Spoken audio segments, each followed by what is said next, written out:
বাপের বাড়ি 12-13 দিন থাকার পরে আজকে চলে যাচ্ছি খুলনাতে, মানে আমার বাসাতে চলে যাচ্ছি। তিয়াশা আবার যাইতে চাচ্ছে না, আর কয়টা দিন থাকার জন্য একটু ঘ্যান ঘ্যান করতেছে। তা তিয়াশাকে বুঝালাম যে আবার কয়দিন পরে আমরা বেড়াতে আসবানে মামার বাড়ি। ও মামারে রাইখে যাবে না, ও বলতে চাচ্ছে মামারে নিয়ে চলো।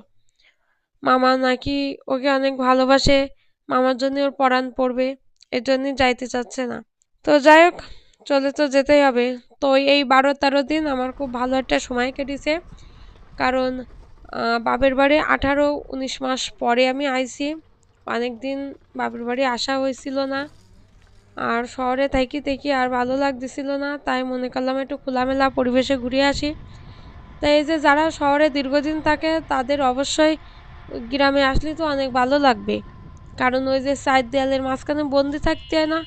আমার তো মনে হয় এই যে শহর মানে চার দেয়ালের মধ্যে ওই ভিআইপি জেলখানা, কারণ আমরা যারা চাকরি বাকরি কোনো কাজ কাম করিনি, আমাদের কাজ তো চার দেয়ালের মধ্যখানে শুধু রান্না করা, খাওয়া দাওয়া, ছেলিপিলি দেখা আর ওই টিভি টিভি দেখা, মানে টুকটাক যা কাজ কাম আছে এগুলো করা। তাছাড়া তো আমাকে আর কোনো কাজ কাম নেই। তো যাই হোক, আমার তো মনে হয় ভিআইপি জেলখানা। তো বাপের বাড়ি আসার পরে আমার অনেক ভালো লাগছিল, মানে মাঠ ঘাট বেশ পরিমাণ ঘোরাঘুরি করেছি, সরিষা ক্ষেত ছিল, ছবি টবি তুলেছি। তারপরে যে রসের পিঠে মিঠে খাইছি, রস খাইছি। তারপরে যে মার হাতে সুন্দর সুন্দর রান্না বান্না খাইছি। তো যাই হোক, সব কিছু ভালো লেগেছে। এখন যাচ্ছি আমরা 4 জন, ভ্যানে উঠে চলে যাচ্ছি শহরে। আর দেখতে দেখতে যাচ্ছে কত সুন্দর রাস্তাঘাট, খেজুর গাছ, এ গাছ তা গাছ। তো কথা করতে করতে চলে আসলাম সুখনগর। এবার সুখনগর বাসে উঠে বসে রয়েছি। এই বাসখান আবার আধা ঘন্টা এখানে লেট করে। আমার আবার ওই সিট নিয়ে যাইতে হবে, তো এই দুটো ছেলেপিলি নিয়ে একটু সিট মিট না নিয়ে গেলে তো আবার হবে না। তাড়াহুড়ো করে তো ওই দাঁড়ায় ঠাড়ায় যাওয়া যাবে না, আবার রাস্তাঘাট বেশ ভাঙা। বাচ্চা কাচ্চা নিয়ে ওই ভিড় বাসে পিছনে বসে গেলি ঝাঁকা খাতে খাতে জীবন শেষ হয়ে যাবে। তো যাই হোক, এই তিয়াসার আবার ওই বমি বমি ভাব আসতেছে, ও আবার বাসে টাসে উঠতে চায় না, উঠলি নাই ওর বমি হয়। আমারও খুব একটা তেমন একটা ভাল লাগে না, আমার ওই বাইকে উঠতেই ভাল লাগে। আমার এই দুটো নাক বন্ধ, তো এই জন্য কথা শুনতে একটু অন্যরকম লাগতে পারে। আর রাস্তাঘাটে যে পরিমাণ ধুলো, তাতে এই মাস্ক না পরলি এ রাস্তাঘাট চলাফেরা যায় না।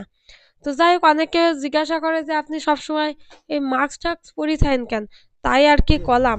তো যাই হোক, গল্প করতে করতে এই বাসটা ছাড়িয়ে দিয়েছে, যাতে বেশি সময় লাগবে না, 20 মিনিট সময় লাগবে সুখনগরের থেকে খুলনায় যাতে।